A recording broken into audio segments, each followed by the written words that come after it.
This is 21 October session of the Hindu newspaper analysis. We will discuss only three issues. The first issue is on climate finance to developing nations. In this article, we will discuss about why there is a need to climate finance to developing nations and what is climate finance. The second issue is what does the new Lady Justice statue signify. In this article, we will discuss about why old Lady Justice statue is replaced by new Lady Justice. The third issue is related to Quad. In this article, we will discuss about exercise novel which is concluded by the Quad nations. So let's discuss all the issues in detail. What is climate change? What is the importance of climate finance for climate change mitigation and adaptation? In this article, we will discuss about why are developing countries more vulnerable to climate change. How does the United Nations Framework Convention on Climate Change define climate finance? Why have the figures mentioned in the OECD report been called into question? Does India need climate financing? So let's discuss all the issues in detail. Why in news? The 29th Conference of the Parties COP29 of the UNFCCC to be held in Baku, Azerbaijan from November 11 to 22. COP 29 नवंबर 11 से start होगा और 22 तक continue रहेगा और ये जो conference होगा united nation framework on climate change conference जो होगा ये अजरबैजान के अंदर होगा. It is expected to be a finance COP as key climate finance issues will be at the top of its agenda. इस समिट को finance COP के रूप में एक्सपेक्ट किया जा रहा है बिकॉज इस समिट का जो टॉप एजेंडा रहेगा वो क्लाइमेट फाइनेंस इशूज इसके एजेंडे में प्रायोरिटी पर रहेंगे. इसलिए इस COP29 को फाइनेंस कॉप के तौर पर भी एक्सपेक्टेड किया जा रहा है. What is climate finance? Climate finance क्या है? The United Nations framework convention on climate change UNFCCC define climate finance as local, national, or transnational financing drawn from public, private, and alternative resources that seek to support mitigation and adaptation actions addressing climate change. UNFCCC के under climate finance को define किया गया है किसी भी public, private या alternative source के through जो लोकल, नेशनल या ट्रांसनेशनल लेवल पर क्लाइमेट चेंज को एड्रेस करने के लिए इसको मिटिगेट करने के लिए जो फाइनेंसिंग की जाती है इसको हम क्लाइमेट फाइनेंस के तौर पर डिफाइन कर सकते हैं. This specify two aspect of climate finance. Climate finance के टू आस्पेक्ट इसके इस डेफिनेशन के अंदर मेंशन किए गए हैं. Number one sources, number two end use. इस डेफिनेशन के अंदर ये डिफाइन किया गया है कि क्लाइमेट फाइनेंस के सोर्स क्या क्या होंगे. पब्लिक और प्राइवेट हो सकता है, डोमेस्टिकली और अक्रॉस बॉर्डर के थ्रू भी फाइनेंस किया जा सकता है. Number two end use. इस फाइनेंस के क्या होंगे? इट मीन्स इस फाइनेंस का यूज किस लिए किया जाएगा? क्लाइमेट मिटिगेशन और एडेप्टेशन के लिए इस फाइनेंस का यूज किया जाता है. Who needs climate finance and why? Climate finance की नीड किसको है और क्यों है? Developing countries require external financing for climate change. Climate change की वजह से डेवलपिंग कंट्रीज सबसे ज़्यादा अफेक्टेड हुए हैं. क्लाइमेट चेंज से फाइट करने के लिए डेवलपिंग कंट्रीज को एक्सटर्नल फाइनेंसिंग की रिक्वायरमेंट होती है. इसलिए डेवलपिंग कंट्रीज को सबसे ज़्यादा फाइनेंसिंग की रिक्वायरमेंट है. According to the International Energy Agency IEA, 675 million people in the developing world did not have access to electric power in 2021. Developing countries need to universalize access and increase electricity consumption. IEA की एक report के according पूरे world के अंदर about 675 million, it means about 67 crore के आसपास people हैं पूरे वर्ल्ड के अंदर जिन तक अभी इलेक्ट्रिक पावर नहीं पहुंच पाया है. और इसलिए बहुत ज़रूरी हो जाता है कि डेवलपिंग कंट्रीज के अंदर इलेक्ट्रिक कंजप्शन को इंक्रीज किया जाए और उसके लिए वहाँ तक इलेक्ट्रिसिटी एक्सेस करना एक प्रायोरिटी होनी चाहिए. Developing countries also have smaller domestic finance system related to their GDP and face higher cost of capital.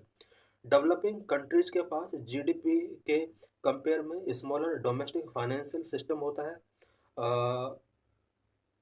और यहाँ पर हायर कॉस्ट ऑफ कैपिटल इनको फेस करना होता है। अगर ये क्लाइमेट चेंज से फाइट करने के लिए अपने कंट्री के अंदर कोई पॉलिसी या प्रोग्राम लॉन्च करते हैं, तो उसका जो कैपिटल कॉस्ट होता है वो बहुत ज़्यादा हायर होता है। For instance, the cost of capital for solar photovoltaic and storage technologies is about twice as high in developing economies than in developed ones, according to IEA. International energy association के according developing countries के अंदर अगर solar photovoltaic and storage technologies establish की जाती हैं, तो इन countries के अंदर जो कॉस्ट है वो डेवलप्ड कंट्री के कंपेयर में ट्वाइस है। इट मीन्स 2 टाइम्स ज़्यादा कॉस्ट यहाँ पर डेवलपिंग कंट्रीज को फेस करना होता है। Therefore if developing countries are to balance development and climate action, external finance should be made available. Developing countries को अगर डेवलपमेंट और क्लाइमेट एक्शन के बीच में बैलेंस करना है, तो इसके लिए डेवलपिंग कंट्रीज को एक्सटर्नल फाइनेंस की जरूरत होगी। How much finance does India need to achieve climate target? India के भी कुछ क्लाइमेट टारगेट हैं, कुछ शॉर्ट टर्म क्लाइमेट टारगेट हैं, कुछ लॉन्ग टर्म हैं। इन टारगेट को अचीव करने के लिए इंडिया को कितना फाइनेंस की नीड होगी? India has both short term and long term climate target. India के भी long term and short term climate target है। Short term target, by 2030 India aims to install number one 500 gigawatt of generating capacity from non fossil fuel sources.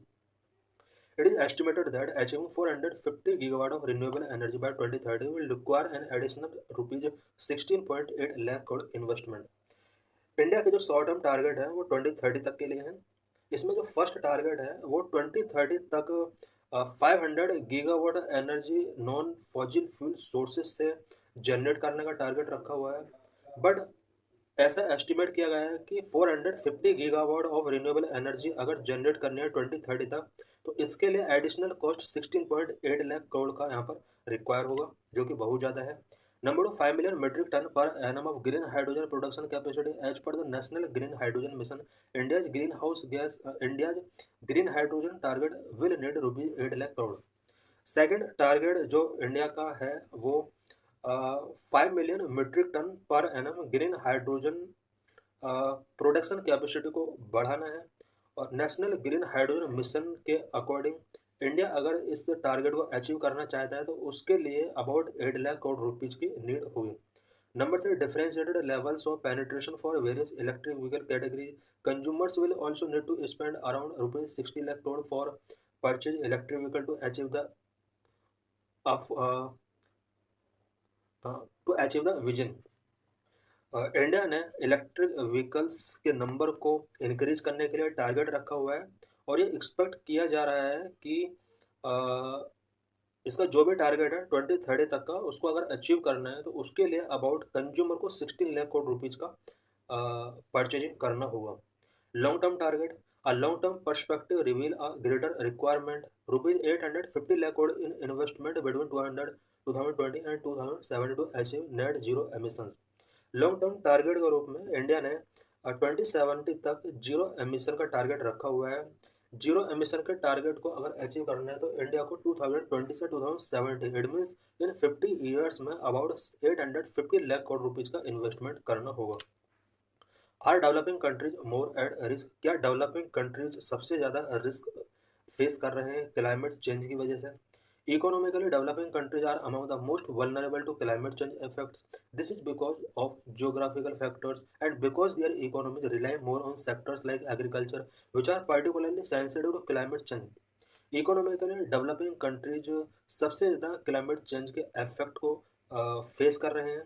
ऐसा इसलिए है क्योंकि ज़्यादातर economically developing countries जो हैं, उनके अंदर उन कंट्रीज के अंदर उन कंट्रीज की जो इकोनॉमी है वो एग्रीकल्चर सेक्टर पर रिलाई करती है, और एग्रीकल्चर सेक्टर क्लाइमेट चेंज के अगेंस्ट काफ़ी सेंसिटिव होता है।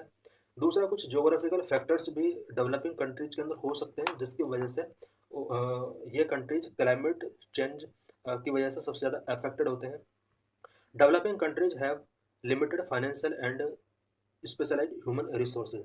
डेवलपिंग कंट्रीज के अंदर limited financial and specialise human resources होता है। इस वजह से भी इन कंट्रीज को सबसे ज़्यादा क्लाइमेट चेंज इफेक्ट फेस करने होते हैं। These also have more limited capacity to adopt a changing climate and और recover from the resulting damage. Developing countries के अंदर क्लाइमेट चेंज को एडप्ट करने के लिए, कैपेसिटीज बिल्ड करने के लिए इनके पास जो रिसोर्सेज होते हैं वो बहुत ही लिमिटेड होते हैं। और इन कंट्रीज के अंदर अगर किसी नेचुरल कैलेमिटी की वजह से डैमेज हो जाता है तो उसको रिकवर करने के लिए रिसोर्सेज इनके पास लिमिटेड होते हैं। Despite being among the most vulnerable, developing countries have contributed relatively little to the cumulative emissions that cause climate change. क्योंकि जो क्लाइमेट चेंज हो रहा है ये क्यूमुलेटिव एमिशंस की वजह से हो रहा है, और इन एमिशंस में डेवलपिंग कंट्रीज का जो रोल है, कंट्रीब्यूशन है, वो बहुत ही कम है, रिलेटिवली लिटिल कंट्रीब्यूशन है। जबकि क्लाइमेट चेंज की वजह से जो सबसे ज़्यादा रिस्क फेस कर रहे हैं वो डेवलपिंग कंट्री फेस कर रहे हैं। According to the sixth assessment report of Intergovernmental Panel of Climate Change, developing countries account for 50 developed countries account for 57% of cumulative global emission since 1850, despite hosting smaller population than the developing world. Intergovernmental Panel on climate Change IPCC की एक assessment report के according, six assessment report के under ये mention किया गया था कि overall emissions में जो ग्लोबली एमिशन हो रहा है उसमें 57% जो पार्टिसिपेशन है वो डेवलप्ड कंट्रीज का है। और ये जो डाटा है ये 1850 से लेकर अब तक का ये डाटा है। और जबकि इन डेवलप्ड कंट्रीज के अंदर पॉपुलेशन की अगर बात की जाए तो डेवलपिंग वर्ल्ड के कंपेयर में बहुत ही कम पॉपुलेशन है। बात अगर एमिशन की जाए तो इनका एमिशन में पार्टिसिपेशन सबसे ज़्यादा है, एट मीन्स 57% एमिशन के लिए ये डेवलप्ड कंट्रीज यहाँ पर रिस्पॉन्सिबल है। Developing countries also face competing developmental needs which affecting their ability to take climate action by themself. Developing countries को डेवलपमेंटल नीड्स के साथ कॉम्पीट करना होता है, और जब ये क्लाइमेट चेंज के लिए कोई पॉलिसी या प्रोग्राम मेकिंग करते हैं तो कहीं ना कहीं ये पॉलिसी या प्रोग्राम इनके डेवलपमेंटल नीड की वजह से अफेक्ट होती है। द 2009 कोपेनहेगन अकॉर्ड है developed countries commit to providing $100 billion a year in climate finance to developing countries by 2020, later also made applicable through 25। 2009 में जो कोपेनहेगन अकॉर्ड हुआ था उस कोपेनहेगन अकॉर्ड के अंदर ये कमिटमेंट किया गया था कि डेवलप्ड कंट्रीज को $100 billion per year developing countries को प्रोवाइड कराना होगा 2020 तक। उसके बाद इस टाइम पीरियड को 2025 तक के लिए इंक्रीज कर दिया गया। A new mobilization target for the post-2025 period is on agenda at COP29। अब इस टारगेट को यहाँ पर 25 के बाद टाइम पीरियड के लिए यहाँ पर COP29 के अंदर इसको बढ़ाया जा सकता है। What should the NCQG quantum be? NCQG quantum क्या है? Determining a new annual climate finance mobilization target called the new collective quantified goal is a top priority। Because ये जितने भी टारगेट रखे गए हैं, annual climate finance mobilisation target, यहाँ पर टारगेट रखा गया है कि डेवलप्ड कंट्री डेवलपिंग नेशंस को कितना ईयरली फाइनेंस प्रोवाइड करेंगे। इसी को न्यू कलेक्टिव क्वांटिफाइड गोल के नेम से जाना जाता है। New collective quantified goal should include flows that are. NCQG के अंदर कुछ फ्लॉज हैं जिनको इंक्लूड करना बहुत ही जरूरी है। Number 1, actual disbursal not just commitment. NCQG के अंदर अगर कोई भी कमिटमेंट किया जाता है तो उस कमिटमेंट के अकॉर्डिंग फाइनेंस का एक्चुअल डिसबर्सल होना चाहिए, सिर्फ कमिटमेंट ही नहीं होना चाहिए। न्यू एंड एडिशनल फाइनेंसिंग इसमें प्रोविजन किए जाने चाहिए। Public capital in form of direct grants and private capital that is mobilised by public capital, ये कुछ प्रोविजंस हैं जो NCQG के अंदर होने चाहिए। An independent high-level expert group constituted by the presidencies of COP26 and COP27 has already determined that developing countries will require around $1 trillion in external finance by 2030। COP26 और 27 की जो प्रेसिडेंसीज हुई थी इनके अंदर हाई लेवल एक्सपर्ट ग्रुप ने constitute किया कि 2030 तक डेवलपिंग कंट्रीज को अबाउट $1 ट्रिलियन तक का यहाँ पर एक्सटर्नल फाइनेंस की रिक्वायर है। Why original lady justice statue is replaced with new lady justice in supreme court of India. In this article, we will discuss also what are the various reasons of high pendency of cases and what are the solutions of this problem. So let's discuss all the issues in detail. Last week, Chief Justice of India unveiled the new Lady Justice statue in the Supreme Court premises that replaced the original Lady Justice. Last week, Chief Justice of India ने supreme court premise के अंदर original lady justice को new lady justice statue के साथ replace किया. The new statue is cloth in sari and had said the blind fold and hold scales on one hand and Indian constitution on the other hand. New lady justice statue के अंदर कुछ यहाँ पर special characters के साथ इसको change किया गया है. इसको साड़ी के साथ क्लोथ किया गया है, ब्लाइंड फोल्ड को सैड किया गया है. एडमिस इसकी आंखों से यहाँ पर पट्टी हटा दी गई है, साड़ी पहनाई गई है. वन हैंड में इसके स्केल है एंड अदर हैंड में कॉन्स्टिट्यूशन ऑफ इंडिया बुक इसको प्रोवाइड कराई गई है. What is the background of symbol with lady justice? Lady justice के जो सिंबल्स हैं, ये ओल्ड स्टेचू के अंदर जो सिंबल्स थे, इन सिंबल्स का बैकग्राउंड क्या रहा है? It is believed that the origin of the modern day Lady Justice is Justitia, the goddess of justice in Roman mythology. ऐसा बिलीव किया जाता है कि रोमन मैथोडोलॉजी में जस्टिस की जो गॉडेज थी वो जस्टिसिया थी. इसी को लेडी जस्टिस के नाम से जाना जाता है. मॉडर्न डे में आज इसी को लेडी जस्टिस के तौर पर लोग जानते हैं. Lady justice is depicted with a blindfold scale and a sword. Lady justice को blindfold scales and a sword के साथ डिपिक्टेड किया गया है.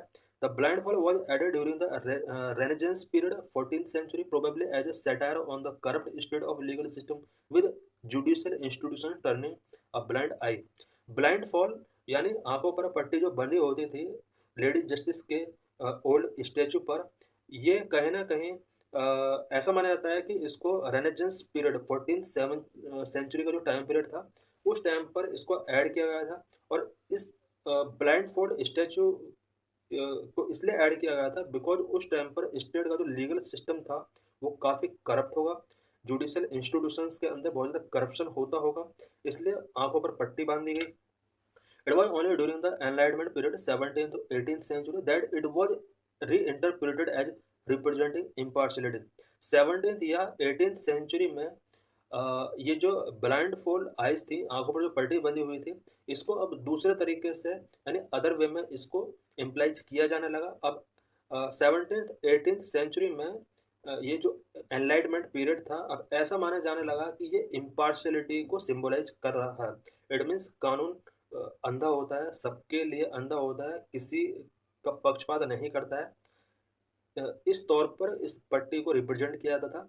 It signifies that justice should be administered without Beas regardless of wealth, power and social status. इससे पहले आंखों पर जो पट्टी बंधी होती थी, ऐसा माना जाता था कि ये इस बात का सिंबल है कि जस्टिस जो डिलीवर किया जाता है वो without power, wealth, social status के एडमिनिस्ट्रेड किया जाता है. Scales represent balance. It emphasis that courts must way both sides of N argument before delivering a justice.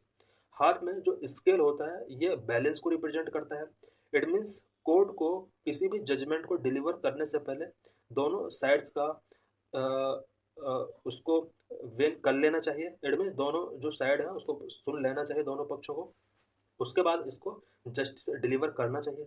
Finally the sword symbolises the power and authority of the law, signify that the law can both protect and punish.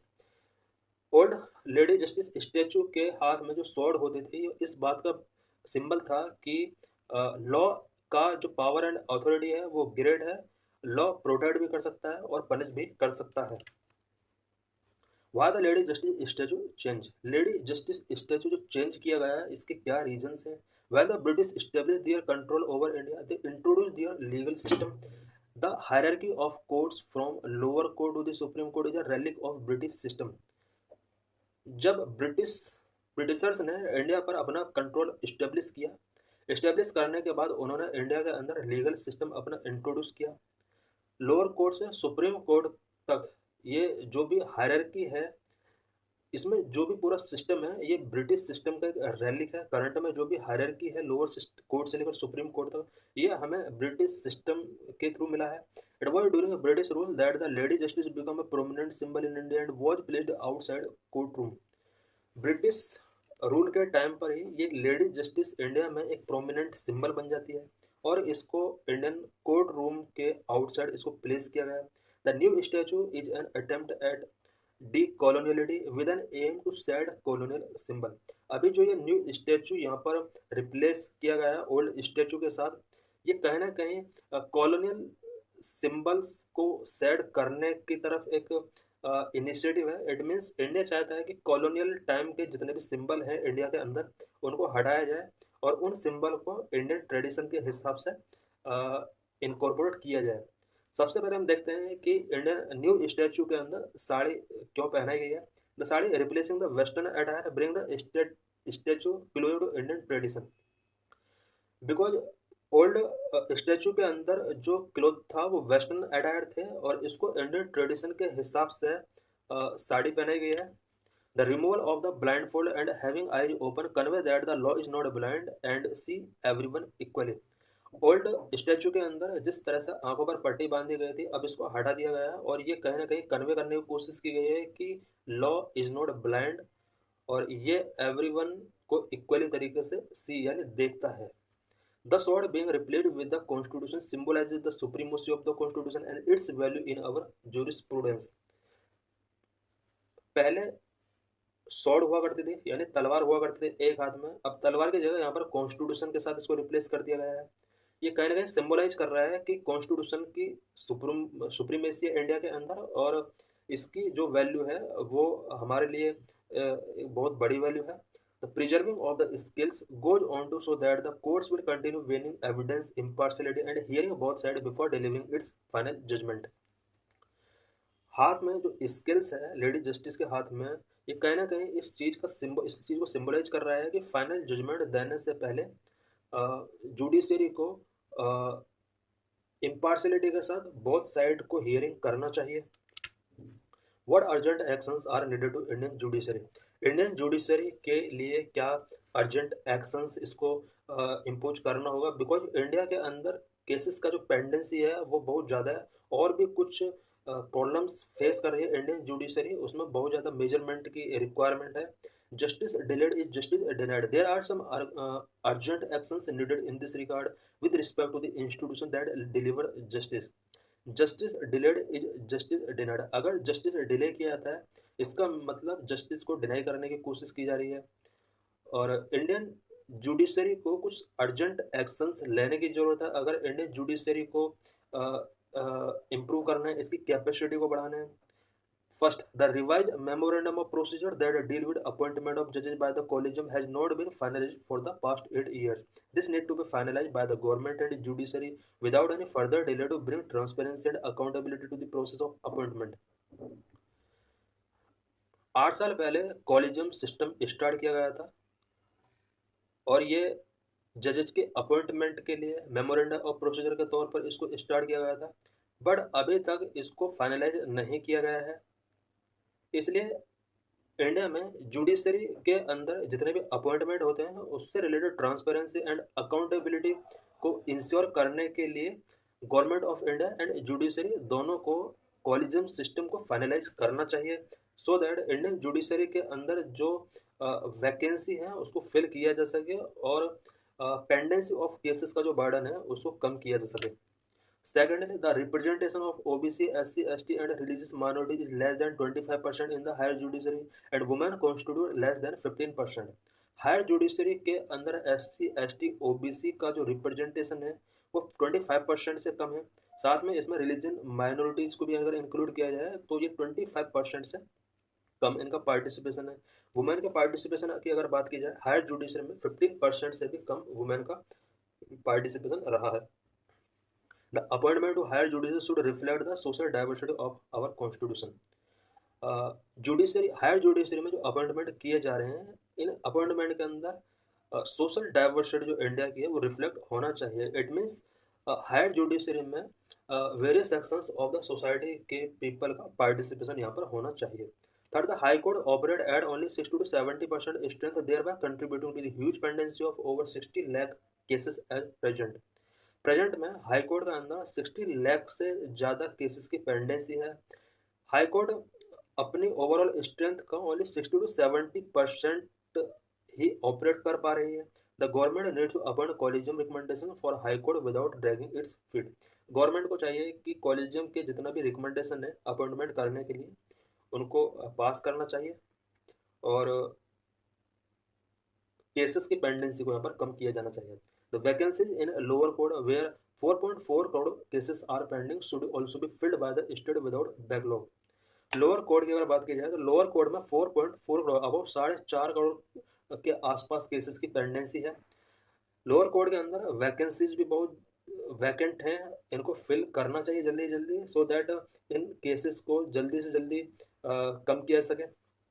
Fourth, cases dealing with the constitutional validity of amendments, law, and individual liberty should be heard on a priority basis by the higher judiciary. These measures would ensure that the new symbol is not just symbolic but reflect the action taken for the delivery of fair and prompt justice. Fourth measurement के रूप में किया जा सकता है कि constitutional validity of amendment या constitutional validity of law या फिर इंडिविजुअल लिबर्टी से रिलेटेड जितने भी केसेस हैं उन्हें हायर जुडिशरी को प्रायोरिटी बेसिस पर हियर करना चाहिए। इट मीन्स इस तरह के केसेस को हायर जुडिशरी के पास सेंड कर देना चाहिए। ये जितने भी मेजर्स हैं इन मेजर्स के थ्रू न्यू सिंबल जो अभी हमने यहाँ पर इनकॉर्पोरेट किया है, ऐसा नहीं होना चाहिए कि न्यू सिंबल सिर्फ एक सिंबॉलिक के तौर पर इनकॉर्पोरेट किया गया है, बल्कि जुडिशरी के अंदर इसमें इम्प्रूवमेंट के लिए कुछ एक्शंस टेकन करना होगा। Recently quad countries concluded exercise Malabar on October 18. In this article, we will discuss about what is Quad and what is Malabar exercise and what is the significance of Malabar exercise. So let's discuss all the issues in detail. The Quad group of countries, India, Australia, Japan, and US, held back-to-back naval war games, deepening interoperability and honing their anti-submarine warfare skills. Recently, Quad countries, India, Australia, Japan and US back to back naval war games held कर रहे हैं। इसके through ये countries अपना inter operability को deepening कर रहे हैं और साथ में एंटी सबमरीन वॉरफेयर स्किल्स को होनिंग करने का काम कर रहे हैं। Exercise Malabar comprises the 4 countries concluded on 18 October off the coast of Visakhapatnam. Exercise Malabar जो हेल्ड किया गया है इसमें क्वाड के 4 मेंबर कंट्रीज ने पार्ट टेकिंग किया है। अक्टूबर 18 को ये कंक्लूड हो गया था, विशाखापट्टनम कोस्ट पर इसका कंक्लूजन हुआ था। Earlier, the 4 countries were part of the multilateral exercise Kakadu hosted by Royal Australian Navy from September. इससे पहले सितंबर मंथ में इन 4 कंट्रीज ने मल्टीलैटरल एक्सरसाइज काकाडू जो कि रॉयल ऑस्ट्रेलियन नेवी के द्वारा होस्टेड किया गया था, इस मल्टीलैटरल एक्सरसाइज काकाडू में भी इन चारों कंट्रीज ने पार्ट टेकिंग किया था। This year leaders of Quad Australia, Japan, India and US have convened 4th summit in Wilmington, Delaware, US on September 21। इस साल का क्वाड का जो समिट हुआ था वो सितंबर 21 को 4th समिट था और ये यूएस के अंदर इसका समिट हुआ था। What is exercise Malabar? Exercise Malabar, which began in 1992 as a bilateral naval drill between India and the US, later it has evolved into a key multilateral event aimed at Exercise Malabar, जिसको 1992 में begin किया गया था और ये India और US के बीच में एक बायलैटरल नवल ड्रिल हुआ था। उस टाइम पर इसको स्टार्ट किया गया था, बाद में इसको मल्टीलैटरल इवेंट के तौर पर इवॉल्व किया गया, जिसके जो मेन एम रहे हैं इन्हांसिंग इंटर ऑपरेबिलिटी को एनहांस करना इसका टारगेट रहा है। फोस्टर म्यूचुअल अंडरस्टैंडिंग को फोस्टर करना इसका एक टारगेट रहा है। Addressing shared maritime challenges in the Indian ocean and Indo Pacific reason. Indian ocean and Indian Pacific region के अंदर मैरीटाइम चैलेंजेस को एड्रेस करना भी इसका एक टारगेट रहा है।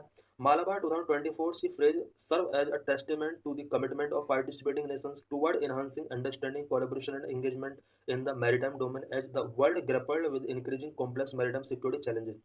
करंट में पूरा वर्ल्ड कहीं ना कहीं मैरीटाइम सिक्योरिटी चैलेंजेस से ग्रैपल कर रहा है। ऐसे टाइम पर 2024 का जो मालाबार एक्सरसाइज कंडक्ट किया गया है ये participating Nations, it means quad के जो पार्टिसिपेटिंग नेशंस हैं ये उन नेशंस के कमिटमेंट का कहीं ना कहीं टेस्टामेंट है पूरे वर्ल्ड के लिए। और पूरे वर्ल्ड के अंदर इन चारों कंट्रीज ने कहीं ना कहीं शो किया है कि ये कंट्रीज मैरीटाइम डोमेन में अपने आप को एक दूसरे के साथ कोलैबोरेट कर रहे हैं Anti-submarine warfare and undersea domain awareness have emerged as major focus area among the Quad partners, as all of them have concern over the rapid expansion of the Chinese Navy and its increasing foray into the Indian Ocean region. Because Indian Ocean region के अंदर Chinese navy का expansion ज़्यादा हो रहा है, इसलिए quad जैसे organisation इस एक्सपेंशन से फाइट करने के लिए एक ऑप्शन के तौर पर वर्क कर सकता है. What is exercise Kakadu? Exercise Kakadu, the flagship maritime exercise hosted by the Royal Australian Navy, brought together nearly 3,000 personnel from 30 nations, ships from 10 countries and aircraft from 5 nations. Exercise कागाडू जो held किया गया है, ये royal Australian navy के द्वारा held किया गया है. इस एक्सरसाइज में 30 नेशंस के अबाउट 3,000 पर्सनल्स ने पार्टेकिंग किया है. 10 कंट्रीज के शिप्स इसमें इंक्लूड हुए थे. 5 नेशंस के एयरक्राफ्ट इसमें इंक्लूड हुए थे. All countries converging in the north Australian exercise area from September 9 to 20 to boost regional maritime security and international partnership. सितंबर 9 से सितंबर 20 तक ये कागाडू एक्सरसाइज कंटिन्यू हेल्ड किया गया था. और ऑस्ट्रेलिया रीजन के अंदर maritime security and international partnership को बूस्ट करने के लिए ये एक्सरसाइज यहाँ पर हेल्ड किया गया है. The Indian navy deployed a P-81 MPA for it. Exercise Kakadu में इंडिया की तरफ से इंडियन नेवी ने P-8I MPA को यहाँ पर डिप्लॉय किया था. What is Quad? Quad, which also known as the Quadrilateral Security Dialogue, is a strategic forum comprising 4 countries: the US, Japan, India, and Australia. Quad, जिसको क्वाड्रिलेटरल सिक्योरिटी डायलॉग के तौर पर भी जाना जाता है, ये 4 कंट्रीज का एक स्ट्रेटेजिक फॉर्म है. 4 कंट्रीज जिसमें US, Japan, India and Australia आ जाता है. Quad is seen as a mechanism for balancing China's influence in the region. It is open to other countries which share their values and interest.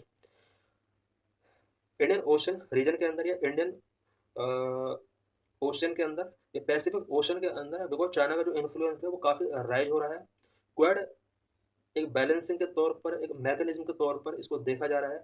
It means China का जो influence Indian ocean या Pacific region के अंदर बढ़ रहा है, उसके लिए क्वाड को एक बैलेंसिंग मैकेनिज्म के तौर पर पूरे वर्ल्ड के अंदर इसको देखा जा रहा है. Quad has held several meetings to discuss issues such as maritime security, infrastructure development and supply chain resilience.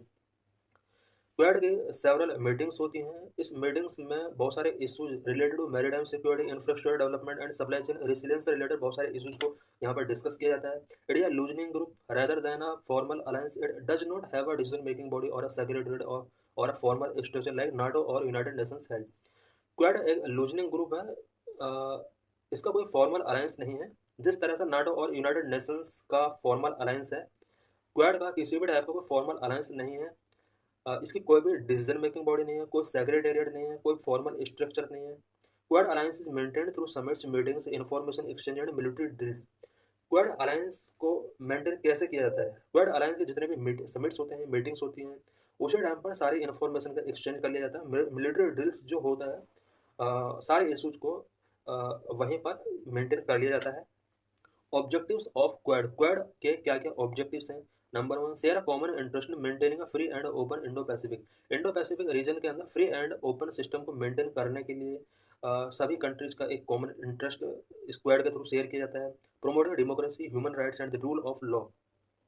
Quad countries democracy को प्रमोट करते हैं, ह्यूमन राइट्स को प्रमोट करते हैं, रूल ऑफ लॉ को प्रमोट करना क्वाड का एक टारगेट रहा है. Countering China's expanding influence in the region. Because Indian ocean और पैसिफिक ओशन रीजन के अंदर चाइना का जो इन्फ्लुएंस है वो काफ़ी एक्सपेंड हो रहा है. उसको काउंटर करने के लिए क्वाड कहीं ना कहीं एक मैकेनिज्म के तौर पर ट्रीट किया जा रहा है. Promoting regional security and economic cooperation in the Indo Pacific reason. Indo Pacific region के अंदर इकोनॉमिक कोऑपरेशन को बढ़ाना, रीजनल सिक्योरिटी को प्रमोट करना क्वाड का ऑब्जेक्टिव रहा है.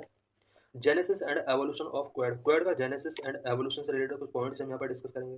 2007 quad was initially formed in 2007 during the informal meeting of the leaders from the association of south east Asian Nations. Japanese PM Shinzo Abe first proposed the idea of creating the quad.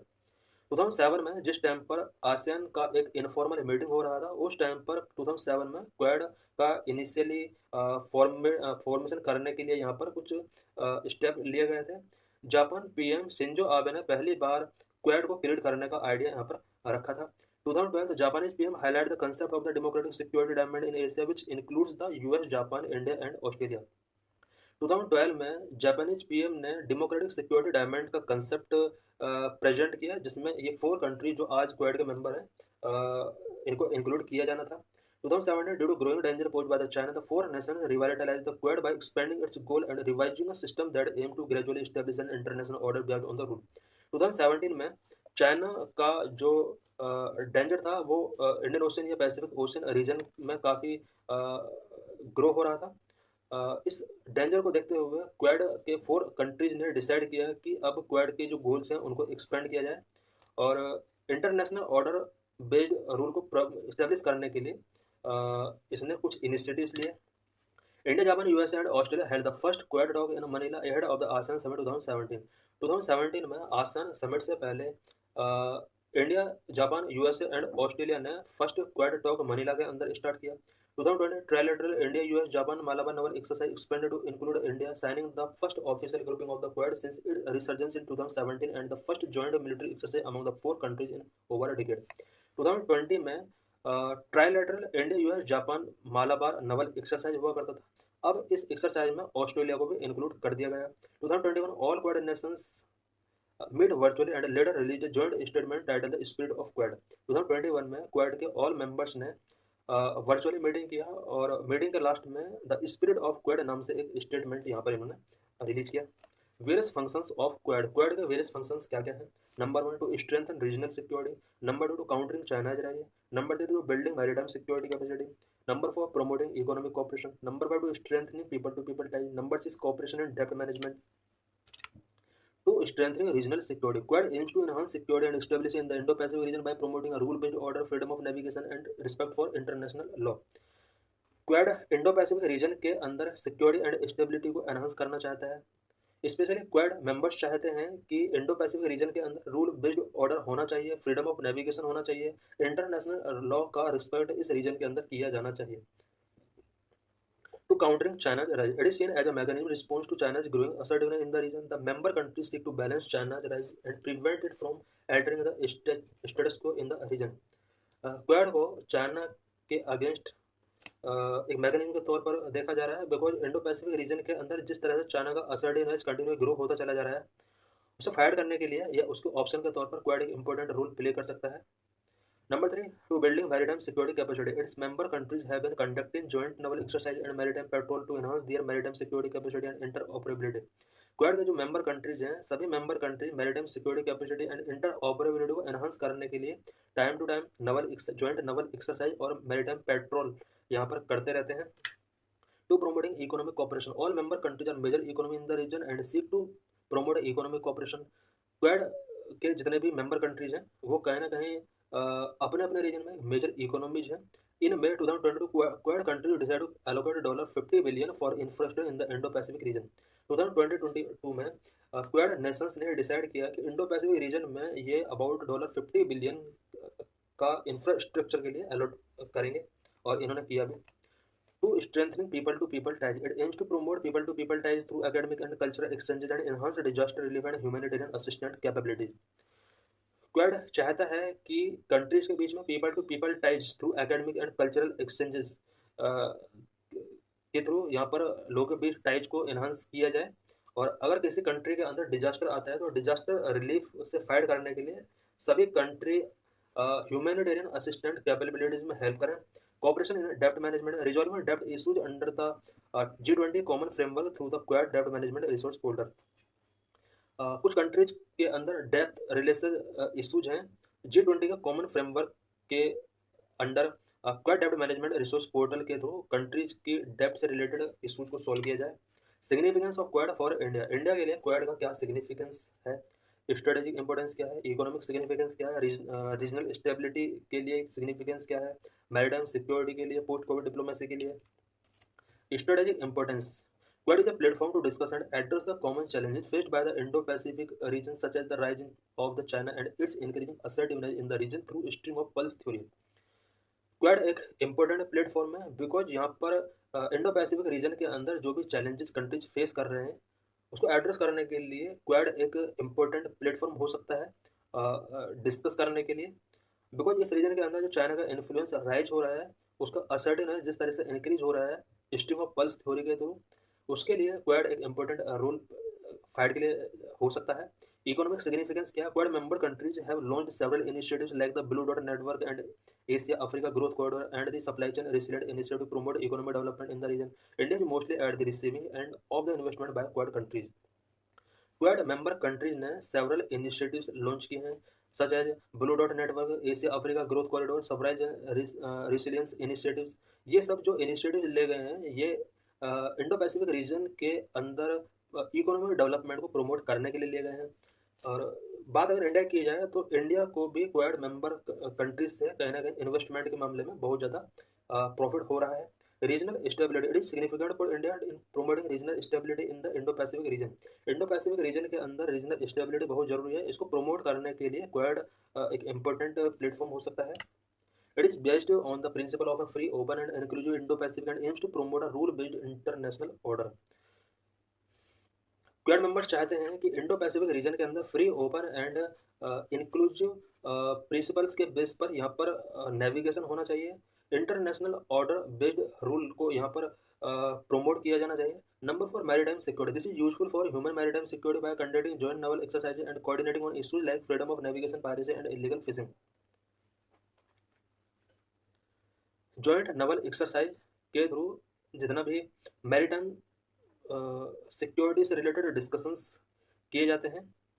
Because India के सामने भी joint naval exercise के time पर बहुत सारे challenges आते हैं और मैरीटाइम सिक्योरिटी से रिलेटेड बहुत सारे चैलेंज इंडिया फेस करता है such as freedom of navigation, piracy and illegal fishing से रिलेटेड जो इंडिया चैलेंजेस फेस करता है.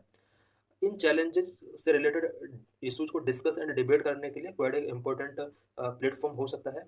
Post Covid development. During the pandemic due to disruptions in the supply chain, Japan and US want to shift their manufacturing companies out of China in order to curb their imperialistic behavior, which would be capitalized on by India as well. Pandemic के during supply chain disruptions की वजह से Japan and US ने decide किया कि वो अपने manufacturing companies को चाइना से अब आउट करेंगे. इंडिया के लिए ये एक बहुत ही इंपॉर्टेंट अपॉर्चुनिटीज थी बिकॉज यूएस एंड जापान ने अपनी बहुत सारी कंपनीज को चाइना से आउट करके इंडिया के अंदर इस्टेब्लिश करने का प्लान बनाया जिससे इंडिया को इकोनॉमिकली कहीं ना कहीं प्रॉफिट हो सकता है.